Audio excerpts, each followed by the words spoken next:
And Joshua built on Mount Ebal an altar to the Lord, the God of Israel. As Moses, a servant of the Lord, had commanded the Israelites, he built it according to what is written in the book of the law of Moses, an altar of uncut stones, on which no iron tool had been used. On it they offered to the Lord burnt offerings and sacrificed fellowship offerings. There in the presence of the Israelites, Joshua wrote on stones a copy of the law of Moses. All the Israelites with their elders and officials and judges were standing on both sides of the ark of the covenant of the Lord, facing the Levitical priests who carried it. Both the foreigners living among them and the native-born were there. Half of the tribe stood in front of Mount Gerizim, and the other half of them in front of Mount Ebal, as Moses, the servant of the Lord, had formerly commanded when he gave instructions to bless the people of Israel. Afterward, Joshua read all the words of the law, the blessings and the curses, just as it is written in the book of the law. There was not a word of all that Moses had commanded that Joshua did not read to the whole assembly of Israel, including the women, the children, and the foreigners.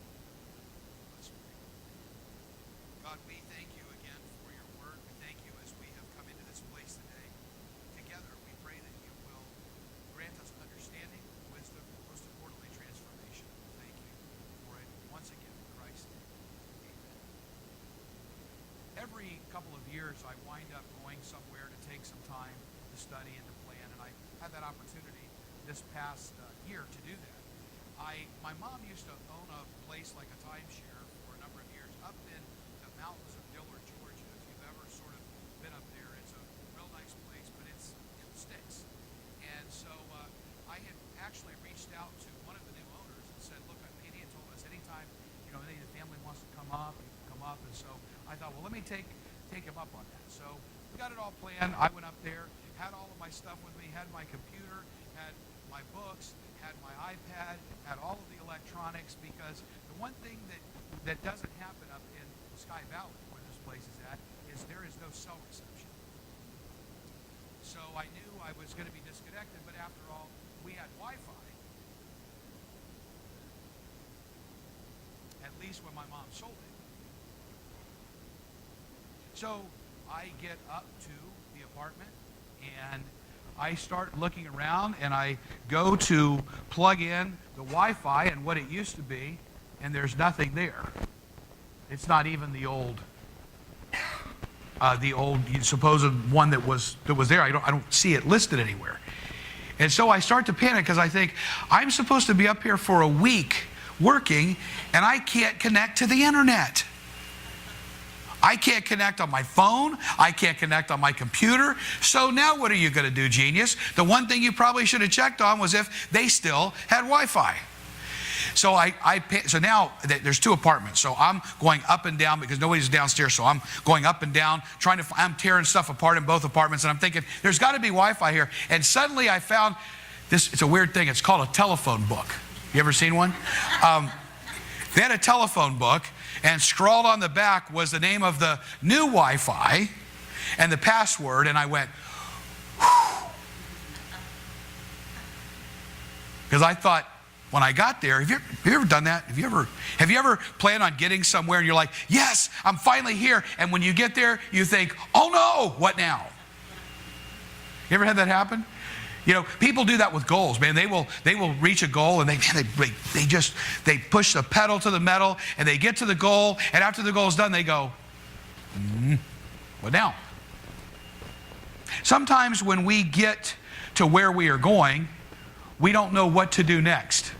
Because everything has changed. We went through the struggle. We went through all of the conflict. We went through all of the things that were necessary. We carried out our plans, sometimes flawlessly. Maybe we had to take a detour here and there. But then we get there and we're done. And now it's like, okay, now what? It's like kids that are finishing college today. They finish college and they go, here I am, world. And the world goes, okay, let's move on. And they think to themselves, now what? And the parents also go, now what? Are you coming back home? Sometimes when we get where we're going, we don't know what to do and know what's next.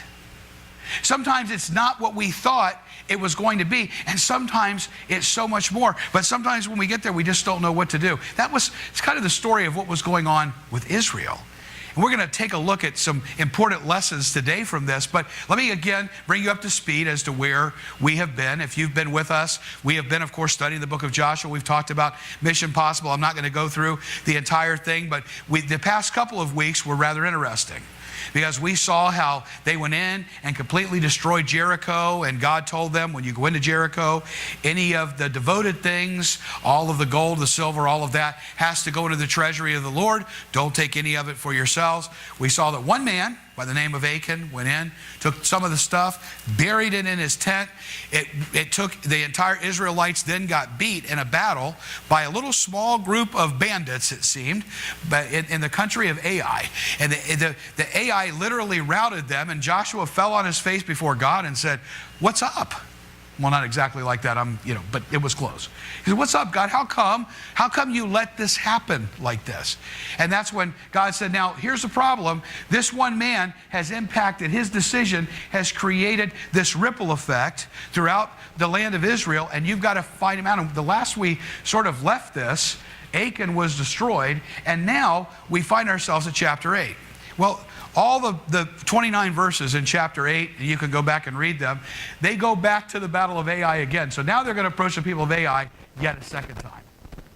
So here they go, and if you can read the whole story. God gives them a whole plan of how they're going to defeat Ai this time. And you can read the entire thing. And so they defeat the people of Ai. But now they are at a strategic point in what's coming up. They have gotten into their land, the land that God promised them, the land flowing with milk and honey, the land that had been spied out, they had fought for. They've overcome Jericho, they've overcome Ai, and way back Moses had told them, when you get into this land, there's something you need to do. And that's where we pick up the story here in Joshua chapter 8 verse 30. And I want to go back through and look at highlight a couple of points here as we go back and look at this. So it says Joshua then, once all this is done, it says he builds an altar to the Lord on Mount Ebal, an altar to the Lord, the God of Israel. Now notice what it says. As Moses, the servant of the Lord, had commanded the Israelites. I want to stop there for a second. This wasn't some just sort of last minute decision where it's kind of like Joshua says, well, let's go over to Mount Ebal and let's build an altar to God now. Everything was carefully planned out. And back in Deuteronomy chapter 11, you can find this whole entire story, and where Moses tells them what they need to do. And he lays out step by step, because remember, Moses was not going into the promised land because of his sin. So now he says to Joshua, now when you guys get in here, Israelites, you're going to be in the promised land. You're going to need to build an altar to God on Mount Ebal, and here's how things are going to rock and roll. Here's what you need to do. And so he was just simply following now the instructions of what Moses had laid out back in Deuteronomy chapter 11. That I just want you to keep that in mind, because sometimes when we get where we're going, because we haven't prepared in the past, because we haven't prepared for what's next, we stop and we kind of are just sitting there wondering, what now? Moses told them, look, there's going to be a struggle, and through all this struggle, you're going to go through all of these different battles, and all this different things are going to happen. But then when you get to the promised land, and as soon as you can do it, here's the first thing that you're going to do when you cross over, when you get into the land. Here's what you've got to do. See, he had a plan that went beyond the promised land. He had a plan that went beyond just getting in. He had a plan that went beyond just getting there. He had a plan that told them, here's what's going to happen next. And as a matter of fact, we're going to see by the end of Joshua, they had everything clearly laid out. And I love the way that Joshua ends, where they end with the people resting in the land that God had promised. But this whole thing had been planned out. So it says that Moses commanded the Israelites. And then he says, now notice what it says next. Here's Joshua. This guy, This guy knows how to follow instructions. Notice what it says. He built it, the altar, according to what is written in the book of the law of Moses, an altar of uncut stones on which no iron tool had been used. That was the law. That was the requirements. Joshua did exactly what Moses had laid out. So now he's building the altar. He's doing it the way Moses said. And then it says this. And it's real easy for us to go past this and not spend any time here and go, oh, that's great. It was a burnt offering and a fellowship offering. Okay, that's what it says. On it they offer to the Lord burnt offerings and sacrifice fellowship offerings. I want to stop there for a moment. The burnt offerings, always when you see them in the Old Testament, were offerings for atonement. Now, atonement, when you think about that word, it is a word that we have seen used all throughout the Old Testament. The Hebrew word is kapora, or covering. Hence the day of Yom Kippur, the day of covering, the day of atonement. There were some clearly laid out things that had to happen on the day of Yom Kippur, on the day of atonement. But there were constant sacrifices that were offered for the Israelites to atone for their sins. Those of you that have been here before know what happened way back in the book of Genesis. The first mention of this word, kapora, was when Adam and Eve had sinned. And it literally, the scriptures tell us that they had tried to do what? To cover themselves with fig leaves. The word cover is the word kapora. And later we saw that that God had to make a covering, a kapora for them from animal skins, which means a sacrifice had to be made. Often what happened for atoning sacrifices is that the priest kept the skins of the animals, but the rest of the animal was burnt up. It was a burnt offering, an offering of atonement. So first of all, first thing Joshua does is he does this offering of atonement for the sins of the people of Israel. So they had constant offerings that they did, and then they had the Day of Atonement that they would offer, where they spent a certain prescribed amount of time atoning for their sins. That's the whole story of the Old Testament, is how there is continual atonement after atonement after atonement after atonement. And of course, when we look at the New Testament, the book of Hebrews tells us that Jesus made atonement one time and he sat down. He was the ultimate sacrificial lamb, the ultimate sacrifice for our sins. So you have Israel. Number one, Joshua offers these sacrifices of atonement, these burnt offerings. And when he did it, all of Israel that was there knew exactly what he was doing. But then he also offered what's called a fellowship offering. Now, if you've grown up in the church, you grew up in a Baptist church, fellowship means, for most people, you have a fellowship hall, or you have a fellowship meal, or you have a fellowship something else. What the fellowship offering was something that was totally different. It was an offering that was made that basically was a sweet savor to God. It was almost the best way to say this is it was in this sacrifice was making them know and affirming that everything was going to be fine. Everything was right. It was also known as a peace offering, not to make peace, but to show that there was peace. Is that cool or what? Here they are, after all of the battles, after all of the plan, after all of the stuff that had occurred. Joshua builds the altar, atones for their sin, and then says, everything's going to be okay with the next sacrifice. Now, there's some interesting things about this.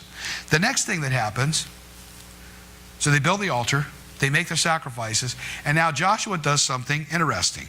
In the presence of the Israelite, he wrote on stones a copy of the law of Moses. Now this is interesting, because we don't know exactly what part of the law of Moses. Some have said, well, posited maybe this was the Ten Commandments. Could have been a lot more than that. Could you imagine if he actually wrote down like a bunch of these laws? We don't know how long this took for him to actually do this. It literally says that he wrote on stones a copy of the law of Moses. And then it says all the Israelites with their elders, officials, and judges now were standing on both sides of the ark of the covenant of the Lord, facing the Levitical priests who carried it. Both the foreigners living among them and the native born were there. Stop. Did you see that? The foreigners that were living among them and the natives. Now, one of the things that we've been saying throughout, and I know it's a political hot topic is, what do you do with foreign people? And one of the things that I will always give you is what the truth of the Scripture says, because people have been using the Scriptures as a battering ram on how we treat foreigners. I want you to understand from the Old Testament, the requirement of Israel was when somebody came in, they had to abandon everything that they did. The men had to be circumcised. The women had to have the ceremonial cleansing, and they were required to worship Jehovah God. Case closed. So the foreigners, the native-born Israelites, everybody that was there were all gathered in this one place. Now, I want you to see something. It says, half of the people stood in front of Mount Gerizim. Half of the people stood in front of Mount Ebal, as Moses, the servant of the Lord, had formerly commanded when he gave instructions to bless the people of Israel. We go back to what Moses did. Moses had laid this out so carefully. Now, if you've done any geographical study, and it's very, very easy to do now with Google, you could Google and actually see Mount Ebal and Mount Gerizim. Mount Ebal and Mount Gerizim at this time created almost a natural valley that was an amphitheater. So, and by the way, it was dead center of where Israel was going to be. In other words, this was dead center of the promised land. Right here, this is why he said to him, when you get there, you're going to set this thing up. You're going to sacrifice on Mount Ebal. There's going to be people there. There's going to be people on Mount Gerizim. And then it says, Joshua, in the middle of this sort of place, he starts to write all of the laws down. And so the people are on both sides of these mountains, looking down in the valley, hearing everything that he is saying and watching everything that he's doing. So it must have been an incredible sight to see these people all surrounding him, and they're all now focused on this one thing. Afterwards, verse 34. Afterwards, Joshua read the Ten Commandments. Afterwards, Joshua did a 25-minute homily. I know y'all are looking for that. It's not in there. I'm being sarcastic. Afterward, Joshua read all the words of the law. We don't know what that was, but it was probably more than the Ten Commandments. They were probably there for a little while. Just as it is written in the book of the law. Now notice that there was not a word of all that Moses had commanded that Joshua did not read to the what? The whole assembly of Israel. Can you imagine this? Joshua is sitting there in the midst of this, and he is reading the entire laws that Moses gave them. So he's offered sacrifice, he's built an altar, he's now reading the law, and he says he read it to the whole assembly of Israel, and here it is, I love this, including, this is how they viewed women at the time, the women, children, and the foreigners who lived among them. I mean, usually it was the guys. But they brought everyone together to read the law. Now, what this actually is that's going on, I'm going to pull this back up and take another view of it, is they are actually renewing the covenant that God had with the people of Israel now inside the promised land. This is the first time this has happened. And there was some very specific guidelines of how they were going to, when they got here, reconnect so that they didn't forget where they came from. And that was going to be the problem with Israel throughout. We've seen this. And if you read the Old Testament, you watch it over and over and over again, and why they wind up in exile repeatedly, because they forgot where they came from. In fact, there is a passage where God said, unless you get into the promised land and you start partaking from cisterns that you didn't dig and food that you didn't plant, and you start to and you forget where you came from. That happens sometimes, doesn't it? Sometimes, especially if you're older and you struggle, maybe it's Veterans Day. Maybe you were a veteran and you actually saw war and you saw what it would do. And I know it irritates you and it irritates me when you see folks who take those freedoms for granted because you fought for them, or you may have somebody in your family who actually died on the battlefield for that. And you watch people that today take it rather haphazardly.